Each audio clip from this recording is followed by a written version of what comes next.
மதுரை மாநகராட்சியில் பல கோடி வரி விதிப்பு முறைகேடு தொடர்பாக 4 பெண் உட்பட 5 திமுக மண்டல தலைவர்கள் 2 நிலைக்குழு தலைவர்களின் ராஜினாமாவை மேயர் இந்திராணி ஏற்றார். இது தொடர்பாக ஜூலை 7 முதல்வர் ஸ்டாலின் பிறப்பித்த உத்தரவு பின்பற்றப்பட்டுள்ளது. மாநகராட்சிக்கு உட்பட்ட தனியார் வணிக கட்டடங்களுக்கு சொத்து வரி நிர்ணயம் செய்ததில் 2023, 2024 ஆண்டுகளில் பல கோடி முறைகேடு நடந்ததாக புகார் எழுந்தது. அப்போதைய கமிஷனர் தினேஷ்குமார் விசாரித்து 5 பில் கலெக்டர்களை சஸ்பெண்ட் செய்தார். இந்த முறைகேட்டில் மாநகராட்சி கமிஷனர், துணை கமிஷனரின் பாஸ்வேர்டு முறைகேடாக பயன்படுத்தப்பட்டது குறித்து சைபர் கிரைம் போலீசார் விசாரித்தனர். அவர்கள் அறிக்கை அடிப்படையில் போலீசார் விசாரணை மேற்கொள்ள தற்போதைய கமிஷனர் சித்ரா அனுமதியளித்தார்.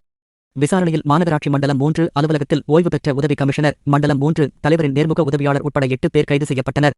நகரமைப்பு குழு தலைவர் மூவேந்திரன், வரிவிதிப்பு குழு தலைவர் விஜயலட்சுமி, 5 மண்டல தலைவர்களிடமும் விசாரிக்கப்பட்டது.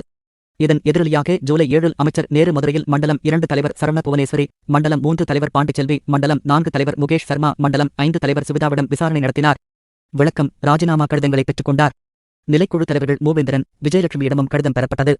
அன்று இரவு முதல்வர் மதுரை மாநகராட்சி அனைத்து மண்டல தலைவர்களும் ராஜினாமா செய்ய உத்தரவிட்டார். மண்டலம் 1 தலைவர் வாசுகி கடிதம் அளிக்கவில்லை. கட்சி தலைமை அறிவுறுத்தியதால் நேற்று அவரும் கடிதம் அளித்தார். அனைத்து கடிதங்களையும் மேயர் இந்திராணி ஏற்றதாக மாநகராட்சி சார்பில் தெரிவிக்கப்பட்டது. இதன் மூலம் 7 பேரின் பதவி நேற்று முதல் காலியானது. அவர்களின் கவுன்சிலர் பதவி தொடரும். அமைச்சர் நேரு ஜூலை 7 விசாரணை நடத்தி ராஜினாமா கடிதங்கள் பெற்ற பின் அவர்களை முதல்வர் ஸ்டாலினும் ராஜினாமா செய்ய உத்தரவிட்டார். ஆனால் நேற்று வரை அந்த உத்தரவு நிறைவேற்றப்படவில்லை.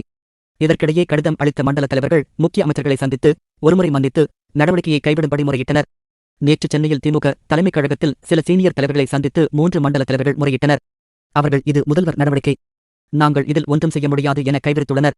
இதையடுத்து சில மணி நேரத்தில் 7 பேரின் ராஜினாமா கடிதங்களும் ஏற்கப்பட்டதாக மதுரை மாநகராட்சி அறிவித்தது குறிப்பிடத்தக்கது.